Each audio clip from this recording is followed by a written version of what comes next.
Welcome to all of you. हमारे इस video session में आप सभी का स्वागत है।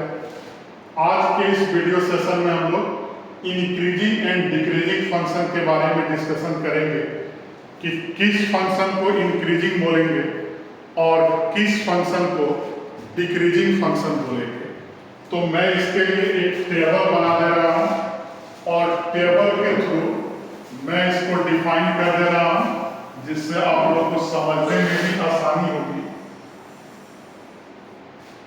तो इसमें हम क्या देख रहे हैं कि सबसे पहले मैं देखूंगा इंक्रीजिंग फंक्शन क्या होता है, इसका डेफिनेशन दूंगा। पहले हम लोग लिख दे रहे हैं इंक्रीजिंग फंक्शन, और फिर इंक्रीजिंग में ही एक आता है स्ट्रिक्टली इंक्रीजिंग फंक्शन। स्ट्रिक्टली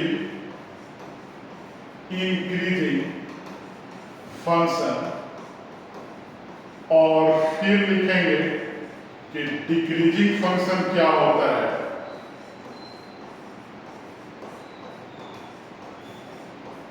और डिक्रीजिंग फंक्शन का ही सेकेंड पार्ट होता है स्ट्रिक्टली डिक्रीजिंग फंक्शन। तो चार टाइप के फंक्शन को हम लोग पढ़ते हैं, एक इंक्रीजिंग, एक स्ट्रिक्टली इंक्रीजिंग, एक डिक्रीजिंग और दूसरा स्ट्रिक्टली डिक्रीजिंग। तो हमने इसको मिला दिया। फिर चारों बॉक्स में हम लोग अलग अलग डेफिनेशन देखेंगे। तो सबसे पहले हम लोग देखेंगे कि एक फंक्शन हमने ले लिया y equal to F X, एक फंक्शन है, बी एनी फंक्शन। अब देखेंगे कि एफ एक्स को इंक्रीजिंग फंक्शन कब बोलेंगे। तो मैं यहां लिख दे रहा हूं if x1 less than x2 then f of x1 भी क्या होना चाहिए, less than equal to f of x2। और एक और कंडीशन इसका होगा, if x1 greater than x2 हो देन f ऑफ x1 भी greater than equal to fx2 हो। तो इसको क्या बोलेंगे, इंक्रीजिंग फंक्शन बोलेंगे।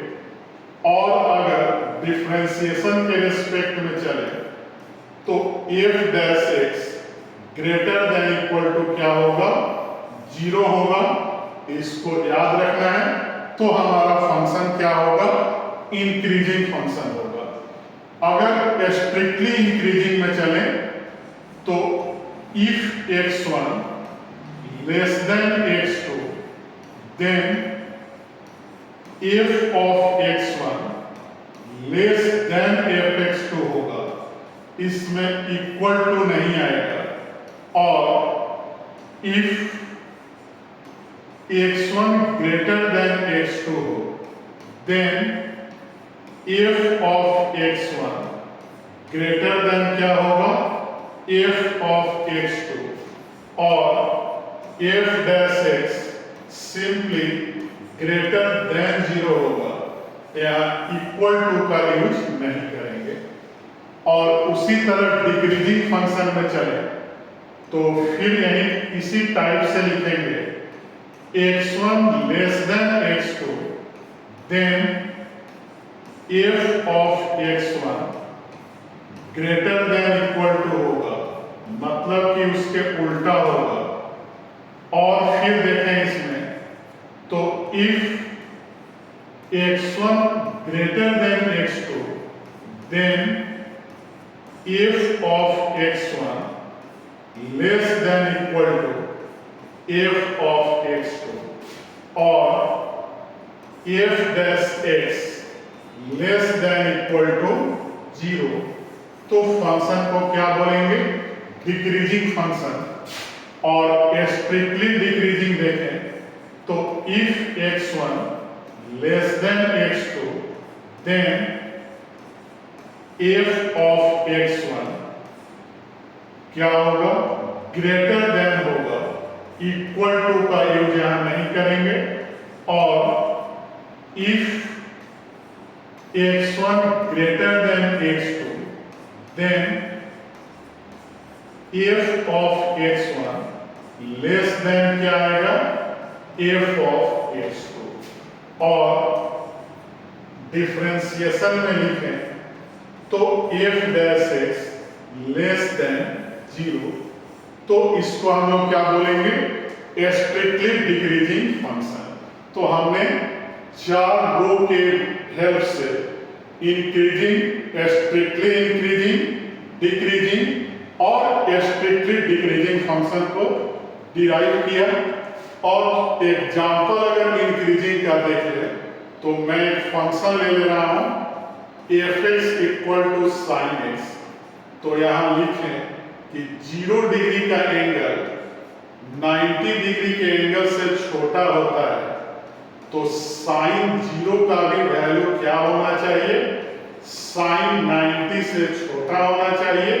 तो साइन 0 0 होता है और साइन 90 1 होता है। तो हमने क्या देखा कि f(x) equal to sign x कौन सा फंक्शन आ गया, इंक्रीजिंग फंक्शन आ गया। मैंने डिफिनीशन को यहाँ एक एग्जांपल से दिखा दिया कि अगर 0 x1 x2 से छोटा है तो f of x1 भी f of x2 से छोटा होगा। और अगर सेकेंड फंक्शन मैं ले लूं f(x) equal to cos x, और यहां लिखा जाए कि 0 डिग्री इज लेस देन 90, तो हमने क्या देखा कि cos 0 is greater than cos 90। मतलब कि cos 0 1, cos 90 0। तो यहां हमने क्या देखा कि cos x कौन सा फंक्शन आ गया, तो डिक्रीजिंग फंक्शन आ गया। क्यों आया, तो x1 x2 से छोटा है, लेकिन f of x1 f of x2 से बड़ा है। तो मैंने दोनों का एक एक एग्जांपल दिया और यहाँ डिफिनीशन लिख दिया। तो हमारे वीडियो को लाइक, चैनल को सब्सक्राइब और फेसबुक आईडी को फॉलो करते रहें। Thank you.